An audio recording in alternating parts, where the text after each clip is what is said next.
వికాస వాహిని ఆత్మీయ అతిథి శ్రీ ఇంటికొండ సుబ్బారావు గారు అర్చనగిరి సాంస్కృతిక సంస్థ పెద్దలందరినీ వేదిక అలంకరించవలసిందిగా మనం చేస్తున్నాం.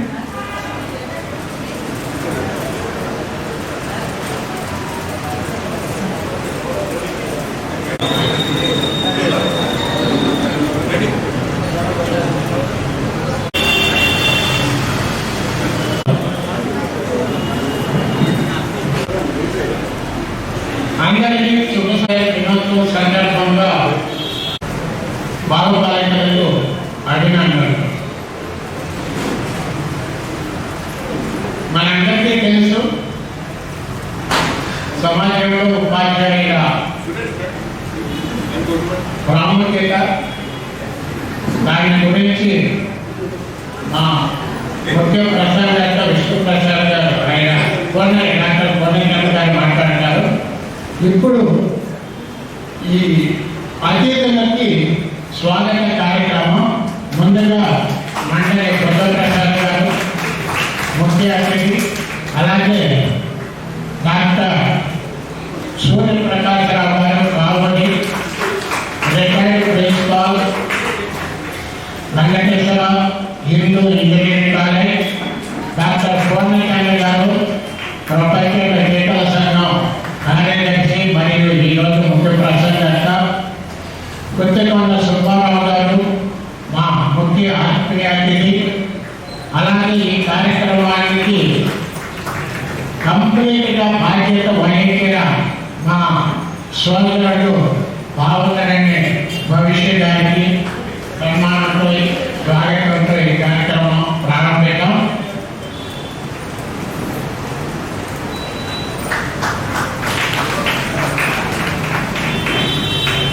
అలాగే ఈరోజు ఈ కార్యక్రమానికి వచ్చేసిన ఉపాధ్యాయులకి, బాలబాలికలకి, వారి తల్లిదండ్రులకి, పాత్రికేయులకి, మీడియా వారికి అందరికీ కూడా స్వాగతం. ఇక్కడ విచ్చేసిన సగం మంది పైగా ఉపాధ్యాయులకి, విద్యార్థులకి, తల్లిదండ్రులకి విద్యార్థి వికాస వారిని గురించి అవగాహన ఉంది.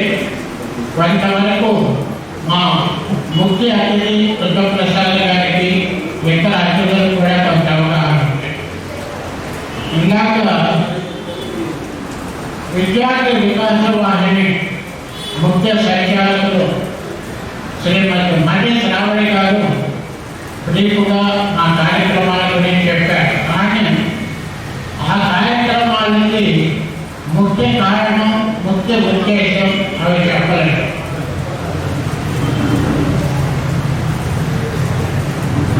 భారతదేశం ఒక జాతిగా ముందుకు పోవాలి అంటే ఆర్థిక స్థితితో పాటు ప్రజల్లో జ్ఞానము, చైతన్యము పెరగాలి. 100 సంవత్సరాల క్రితం మన భారతదేశానికి స్వాతంత్రం తీసుకురావడానికి, స్వాతంత్ర పోరాటం చేయడానికి మన జాతీయ నాయకులు ప్రజల్లో చాలా చైతన్య కార్యక్రమాలు, ముఖ్యంగా గ్రంథాలయ స్థాపన, మహిళా వయోజన విద్య మొదలైన కార్యక్రమాలు చేపట్టి ప్రజల్ని చైతన్యవంతులు చేసి వారి అందరికీ కొంచెం జ్ఞానాన్ని కలిగించి ప్రజలని కూడా స్వాతంత్ర ఉద్యోగంలో భాగస్వాములు చేసే ప్రభుత్వంత మాత్రమే భారతదేశానికి స్వాతంత్రం వచ్చిన సంగతి చాలా మందికి అంత అవగాహన ఉండకపోవచ్చు. ప్రజలు చైతన్యవంతులు అయితేనే ఏ సమాజమైనా బాగుపడుతుంది, పైకి వెళ్తుంది, ఆర్థిక సమాజంగా తగ్గుతాయి, తర్వాత ప్రజలు సుఖశాంతులతో బతకగలరు. అయితే మన విద్యా వ్యవస్థలో మా తరంలో మాకు బోధించిన ఉపాధ్యాయులు పేరులోనే మాకు ప్రసాద్ గారికి ఇప్పటికే జ్ఞాపకం.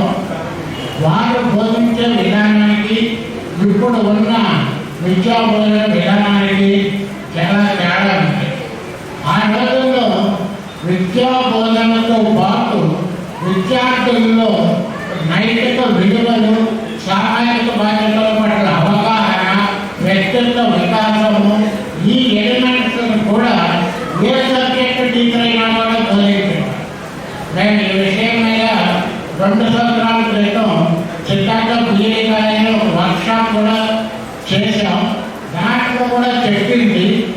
రుతుప్రసాద్ గారికి తెలుసు.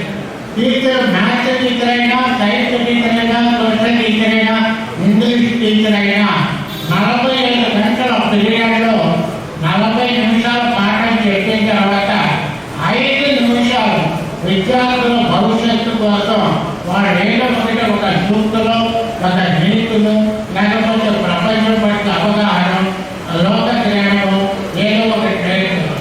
కానీ ఈ రోజుల్లో ఒక సైన్స్ సబ్జెక్ట్ తప్ప ఎప్పటి నుంచి అయితే కార్పొరేట్ కాలేజీలు వచ్చి వాటికి పోటీగా గవర్నమెంట్ స్కూల్స్ కూడా అదే వాళ్ళ వరవడిని అనుకరించడం మొదలు పెట్టినయో అప్పటి నుంచి సమాజంలో కొంచెం పరిస్థితులు అధమస్థితికి చేరుకోవడం మొదలైంది. ముఖ్యంగా ఈరోజు పాఠశాలల్లో ప్రైవేట్ కార్పొరేట్ స్కూల్ పిల్లలతో పోటీగా సైన్స్లో mathematics, scoring subject, hand outs, బ్రీఫ్గా నోట్స్లు, ఎగ్జామినేషన్ ఓరియంటెడ్ టీచింగ్ చేసి పాస్ శాతం, ఉత్తీర్ణత శాతం, మార్కుల శాతం పెంచడం తప్ప విద్యార్థుల్లో సామర్థ్యం కానీ సామాజిక అవగాహన కానీ ఏమీ లేకుండా వాళ్ళని యువకులుగా తయారు చేస్తున్న విద్యా వ్యవస్థ. దాంతో పాటు ఆ రోజుల్లో యాక్చువల్గా సైన్స్ సబ్జెక్ట్స్, మ్యాథ్స్ సబ్జెక్ట్తో పాటు లాంగ్వేజెస్కి, సోషల్ సైన్స్ కూడా ప్రాధాన్యతుంది.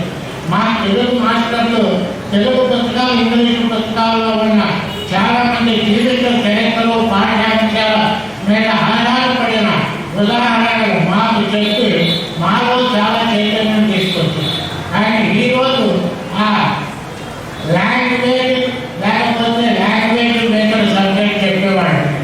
రెండవది సాంఘిక శాస్త్రం, మన ఆర్థిక పునాదులకి, దేశ హిస్టరీ, జాతి చరిత్ర, ఎకనామిక్స్ ఇవన్నీ కూడా నేర్పించేది చూడొస్తాయి. కానీ తయారు చేయడం వల్ల కార్పొరేట్ స్కూల్స్ ఉన్నాయి, కోచింగ్ సెంటర్స్ ఉన్నాయి, వాళ్ళంతా కష్టపడతారు, పేరెంట్స్ సపోర్ట్ ఇస్తారు. కానీ మంచి విద్యార్థులు అంటే నేటి విద్యార్థులే రేపటి పౌరులు. ఈరోజు మంచి విద్యార్థి కాని వ్యక్తి రేపు ఉత్తమ పౌరుడు కాలేదు అనే ఫిలాసఫీతో ఆ మోడల్ ట్రైనింగ్స్ మేము ఇక్కడ స్టార్ట్ చేశాం. దానికి మెయిన్ కారణం నేను ఫ్యాకల్టీగా పనిచేసినప్పుడు ఎనాలిసిస్లో నాకు ఒక టాస్క్ ఉండేది, అదేమిటి అంటే training of attitude, skills and knowledge. అంటే మనం ఇప్పుడు విద్యా వ్యవస్థలో మనం నేర్పేది చివరి ఎలిమెంట్ నాలెడ్జ్ మాత్రమే, జ్ఞానం మాత్రమే, దాని మీద ఆధారపడే మాత్రం. స్కిల్స్ లేవు, సామర్థ్యం లేదు. ఈరోజు ఇంజనీరింగ్ కాలేజీ నుంచి పాస్ అయ్యే 60 మంది ఇంజనీరింగ్ విద్యార్థులు ఏ పనికి పనికిరారు, ఎంబీఏలు ఏ పనికి పనికిరారు. అలాంటి స్థితిలో స్కిల్స్ కోసం ఇప్పుడేమో గవర్నమెంట్ కూడా వాళ్ళు స్వయం ఉపాధి కోసం ఏ స్కిల్ ట్రైనింగ్స్ అని మొదలుపెట్టింది. కానీ ఈ నాలెడ్జ్ అనే స్కిల్స్ కంటే కూడా ఫస్ట్ ఎలిమెంట్ యాటిట్యూడ్ అంటే దృక్పథం. తెలుగులో ఎందుకంటే ఇవాళ మా తెలుగు అభిమానులు ఇక్కడ ఉన్నారు కనుక ఆ యాటిట్యూడ్ అనే మాటకి తెలుగు పదం దృక్పథం. విద్యార్థుల్లో సరైన దృక్పథం బోధించే ఉపాధ్యాయులకు మాత్రమే మేము ఈ ఆదర్శ అధ్యాపకులు అవార్డు ఇస్తున్నాం. ఇదే ఎందుకు అలాగే మండల వెంకట కృష్ణారావు గారికి రాజకీయ భవిష్యత్తుకి వేదిక ఉత్పత్తి చేసి మొట్టమొదటిసారి 1957 31 నంబర్ ఆఫ్ పార్లమెంట్ అవ్వడానికి అవకాశం కల్పించింది కూడా ఈ మచిలీపట్నం కాదు. అలాగే నేను ఈ కార్యక్రమాలకి మొదలు పెట్టినప్పటి నుంచి నాకు సహకారం అందిస్తున్న ముఖ్య వ్యక్తి ముఖ్యపడ్డ సుబ్బారావు గారి స్వస్థ ఈ మచిలీపట్నం. అందువల్ల ఈరోజు ఈ మచిలీపట్నంలో ఈ కార్యక్రమం చేసుకోవడం మాకు చాలా సంతోషంగా. ఇప్పుడు మొదట